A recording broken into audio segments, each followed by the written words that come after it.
দর্শক আসসালামু আলাইকুম। সাবেক জনপ্রশাসন মন্ত্রীর 2 দিনের রিমান্ড মঞ্জুর। নিউজটি প্রকাশিত হয়েছে দৈনিক ইত্তেফাকে। চলুন আমরা বিস্তারিত নিউজে চলে যাই।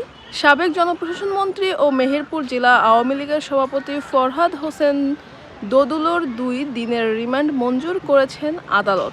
বৃহস্পতিবার 31 জানুয়ারি সকাল 7:45টার দিকে Meherpur senior judicial magistrate Sharmin Nahar আদালতে হাজির করা হলে তার জামিন না মঞ্জুর করে 2 দিনের রিমান্ড মঞ্জুর করেন। মামলায় সরকারি পক্ষে public prosecutor Abu Saleh Mohammad Nasim, court police পরিদর্শক মানস রঞ্জন ঘোষ এবং আসামি পক্ষে ইব্রাহিম শহীদ আইনজীবী দায়িত্ব পালন করেন। এর আগে বুধবার রাতে ঢাকা কেন্দ্রীয় কারাগার থেকে তাকে মেহেরপুর জেলা কারাগারে নেওয়া হয়।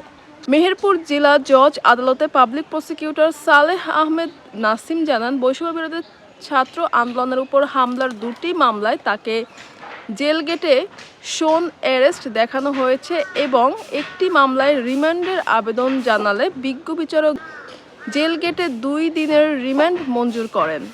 মামলার আসামি পক্ষের আইনজীবী হিসেবে অংশ নেন ইব্রাহিম শাহীন। তিনি জানান, অপরাধ প্রমাণিত না হওয়া পর্যন্ত কাউকে দোষী সাব্যস্ত করা যাবে না। আমি বিজ্ঞ আদালতের কাছে সে হিসেবে আসামি যাতে ন্যায় বিচার পান সে আবেদন করেছি এবং একই সঙ্গে জামিনের আবেদন করি। বিজ্ঞ বিচারক জামিন না মঞ্জুর করেছেন। মেহেরপুর বৈষম্যবিরোধী ছাত্র দায়েরকৃত একটি GR 263/224 এবং 277/24 এই 2টি মামলায় তাকে মেহেরপুর সদরের সিনিয়র জুডিশিয়াল ম্যাজিস্ট্রেট আদালতে হাজির করা হয়।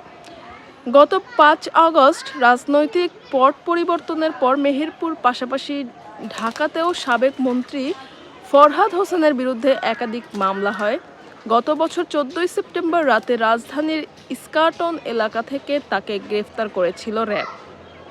ফরহাদ হোসেন টানা তৃতীয়বারের মতো আওয়ামী লীগের দলীয় মনোনয়ন নির্বাচন অংশ নেন। ফরহাদ হোসেন দ্বাদশ জাতীয় সংসদ জনপ্রশাসন মন্ত্রণালয়ের মন্ত্রীর দায়িত্বে ছিলেন। এর আগে তিনি মন্ত্রণালয়ের প্রতিমন্ত্রী ছিলেন।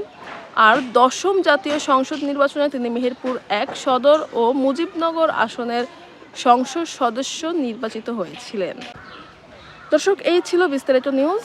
এই নিউজে আপনার কোনো মতামত থাকলে কমেন্ট করে জানিয়ে দেবেন এবং সম্পূর্ণ ভিডিও জুড়ে আমাদের সঙ্গে থাকার জন্য অনেক ধন্যবাদ। দেখা হয়ে যাচ্ছে পরের ভিডিওতে। পরের ইম্পর্টেন্ট এরকম নিউজ পেতে আমার চ্যানেলটি সাবস্ক্রাইব করে রাখবেন।